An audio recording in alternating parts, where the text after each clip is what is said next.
so we said, let's have the beautiful fort, a better fort, one, instead of two lesser forts that aren't as fun, you know. So this one actually has the walkthrough. Disneyland has two forts, but nothing to do in either one of them. No attractions, no. So here it serves as the entrance. It's much bigger. You can play up in there and see stories from the West, which was probably a good thing coming here because, you know, it's not the neighborhood. It's far, far away. So as you start your journey into the West, it was a chance to kind of familiarize yourself with all the kind of characters that live in this land. I developed a story, a presentation I used to do called Who Lives at Disneyland.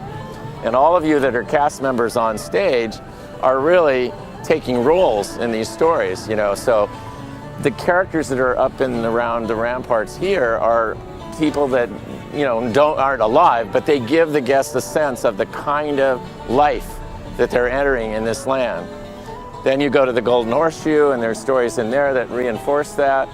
And then everybody, the cowboys working on Big Thunder and driving the riverboats and everything, they are people that live in this story called Frontierland. So that's sort of what it's all about. So they were asking me, I mentioned money, and money was very important. We had the same budget as Tokyo, Disneyland. And I said, all right, then we've got to take that money and spend it better. And that was our kind of, it was both a challenge and kind of fun to figure out, like I told you about covering Main Street. And in this case, we said, well, all the other parks have two forts. They have one at the front that's just a gate, and then they have one on Tom Sawyer Island that you can kind of go in, but isn't very big. And I said, well, we're not doing Tom Sawyer's Island, so we'll build a beautiful fort that's much bigger, that has a story in it, and that'll be the front entrance, because this was sort of the start of the American West for the European immigrants that came to America. They built these forts to protect them from the Native Americans, and then began to develop, you know, a new settlement in this environment. And as I told you, what was very important, unlike any other Disney park, we were building Big Thunder on day one. So it is right there, right in the center. So, you know, the excitement, Walt Disney called these weenies, I don't know why, but like a hot dog standing up like that. They smell the hot dog, they want to go to it. And you know, like, oh, there it is, and you'll see the train coming out, you know, and it's very enticing. And so this whole stage about how you live in this world and what it looks like in this world is all determined just by visual. And in terms of that third part of what I told you about, we had to be much more visual here than depending on signs because of all the languages. As I said, if you walk into Disneyland, what you look at is more like a combination of St. Louis, which is a little bit more refined, and then it's got Big Thunder over on this side, and over there is kind of the southern part of America, New Orleans, so forth. In Florida, it's got Liberty Square, which is the development of America on the East Coast, and then there's kind of the Midwest, and it's all mixed up. And we said, let's stop that. Let's make the entire land one story. So it's simpler when you've got a lot of different cultures coming to this park, and they may not be as familiar with all the nuances of what America's about. We said, let's just take the one that I remember one of the things, it may not be as popular here now, but I think it's still around because you smoke more than we do. And everywhere I went, the Marlboro Man was riding across on billboards, you know, this real tough cowboy guy. You know, that's very cool. So that inspired us to keep that image. That is the image. That guy is who lives here. You know, this is who you'd expect to find walking down the streets. I remember when we opened, we had Zorro nights, and Zorro would come riding in, and they'd play the Out of the Night when the full moon is, and he'd come riding up here, and they'd have a fight, and then he would start signing Zorro, you know, and that was really popular. So we've tried to keep that a very pure thought. One of the most difficult challenges was the words, the Haunted Mansion. You know, this was what would I call it, verbiage thing that I think it would be Les Maisons du Haunt. Would that be close to a French version of that? And we said, well, then an English-speaking person wouldn't understand it, you know. So we looked for a lot of ways to call that would be readable by many different languages, and Phantom Manor is very close in both, at least in English and French, it's close. So we changed the name, and then the other thing we did, if you look at Disneyland, it's beautiful. It's all maintained, it looks like Main Street, it's gorgeous, and Walt Disney said, we'll take care of the outside and we'll let the ghosts take care of the inside. And he said, well, that's really neat if you have a plaque to read, well, I wouldn't look over there and say that Disneyland's is haunted. I have to read the sign that says, oh, this is the Haunted Mansion. But here, there's no question about it. You look over there and you go, whoa, okay, that must be where the ghosts are, because it looks that way. So again, it's strengthening that visual storytelling element. We also did a major shift there that was due to the fact that we were building this park all at the same time. So directly behind that Haunted Mansion is the Grand Canyon, which is sort of like the fort. The fort is about culture that's coming into the West and starting a new world. In the Grand Canyon, it's about the nature of this area. So you're seeing the animals and the Grand Canyon itself. And then when that is over, it opens up and you're looking right out at Big Thunder for real. So I love that thought of oh, it's just a little diorama thing, and then the wall moves by and you go, oh my God, they built this. It's really there, and we're gonna get to go there later in the day. But at Disneyland, see, it came after the park was already built. So they put it in Tomorrowland, between Tomorrowland and Main Street. So you leave the world of tomorrow and then you go into the Grand Canyon and then you come to Main Street. Doesn't make a story, it's not a good story. I've always accepted it because Disneyland to me is my childhood, so it's fine. But I said, if I was gonna do that, again, it should be there because that tells you the story of the West, and then you come into it and the whole area makes sense if you're riding the train. A major change here that everyone thought we were crazy and suggesting it was to put the loading over on this side of the river and the ride out there. Howdy, folks. Please keep your hands and arms inside the train and remain seated at all times. Now then, hang on to them hats and glasses, because this here's the wildest ride in the wilderness. And at first we thought, well, how you couldn't get the train up higher than that steam. And I said, no, we're not going to get it higher than that steam smokestack. It's going to go under the water, and then it only has to go down about 10 feet, And so what that allows it to do, it gives an incredible boost to the very beginning of the ride. So you, whoa, right away you're going fast.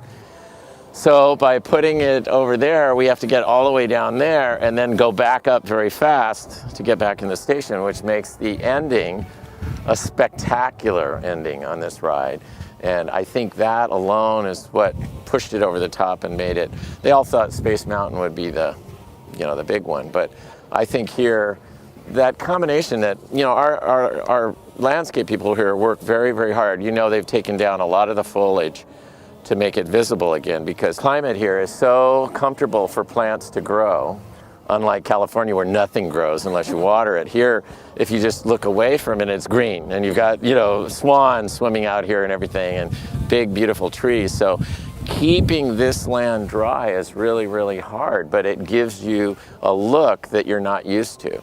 Just like when we go into Adventureland and Frontierland at Disneyland, and they're all forested, we're used to living in a desert. So seeing those forests, people in California go, oh my gosh, it's just like we're in the country. This is amazing. We're in Anaheim in the middle of an industrial area in Los Angeles, and it's all a desert, and we have this beautiful forest. So I think the other thing that is really stunning here is in the summer, I don't think they brought them all out yet, but they bring out cactuses and succulents that are stored in greenhouses in the winter because they would die if they were left out here. And so having that look is so unique that you can board a train from Paris and be here in 40 minutes and you're somewhere else in the world, and it looks real. But it's the great thing about Big Thunder, it is a roller coaster. We all know it's a roller coaster, but it doesn't look like a roller coaster. Every move that train makes it looks like, well, that's what they had to do. They couldn't let people go in the water, so they had to turn really sharp to get back. They're not going to come off the end of the cliff, so they had to turn the track to go that way. So we never let you see enough of it that you start to see that it's just like, I guess, spaghetti that looks like a pile of spaghetti with track going every which way. Then you'd know this is just a carnival ride. Instead, it looks like the mining people actually built these things to get their trains full of ore to where they need to go. And I think that's one of our biggest triumphs at Disney, is that we understand how much to show.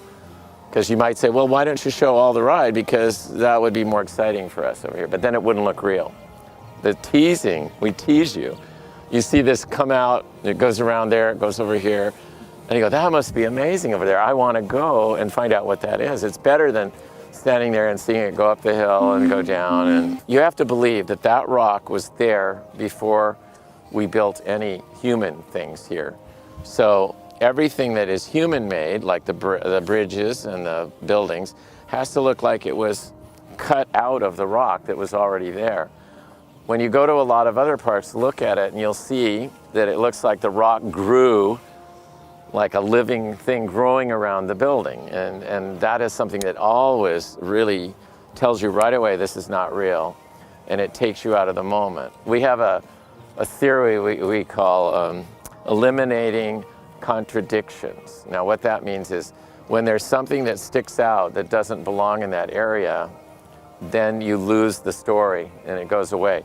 And so like that's why when you look at that, everything looks right, even though in the back of your mind you know that there'd never be a train built like that. Nobody would build a train like that, but it's there and it looks real, so it works, you know. So Pat Burke was one of the great assets we had in finding all this mining equipment. What you find with Imagineering is a lot of people have unique passions. And Pat's passion was to go throughout the American West and find these amazing artifacts from 150 years ago. Now, he couldn't afford to buy them. He just loved finding them and taking pictures. So you take someone like that whose passion would be to do that for free, just because he loves it, and you say, we're going to give you the greatest opportunity you've ever had. We're going to let you not only find all these things, but we're going to give you a budget to buy them. And because he was so, I think when you find someone who owns some of these things and you see someone who has real passion for your old antiques and things, you're willing to sell it for less money because you realize this person is going to take care of it. And Pat was really good at giving that impression, you know, so he would go out there and say, I really love that. And he could talk about it. He could say, this is the finest stamp mill that I've ever seen, or the finest, you know, steam tractor, and boy, I'd sure love to have this. And he goes, oh, really? Okay. And then he'd buy it. And then he writes Walt Disney Imagineering, and they go, what? You know, because, but we got, again, there's an example of spending better. This Big Thunder is not only the most thrilling, but while you're walking by here, all these artifacts are absolutely real. They came from the American West. They are hundreds of years old, and they're the finest ones we have. We have a few in Florida and a few in California, but Pat was given you know, a budget, and he spent better because he knew how to do it. If you just use a company to do that, you won't get that passion that you get with someone whose dream, his life dream, was to find these things. And so this is the finest collection of antique mining equipment, I think, in the world right here. And it's not a museum, they're placed where you'd actually use them in the ways that you would use them. Yeah, the one in Florida was designed first. When we opened the park in Florida, we were not going to build Big Thunder. We were going to build a ride with cowboys and Indians that was like pirates, with audiomatronics, called the Western River Ride. And then the people in Florida said, this park doesn't have pirates. It's not as good as Disneyland. You know, so they immediately built pirates, and that meant they wouldn't build the Western River Ride. So the site where Western River was going to go was open, and so I thought, I don't want to lose my job, so I'll come up with an idea for that site. And so they kept me, you know, after we finished building Disney World, and I came up with the model and everything for Big Thunder in Florida. But that was at the time when the space program, we were just landing on the moon. Everyone was excited about outer space, so I lost and they built Space Mountain, you know.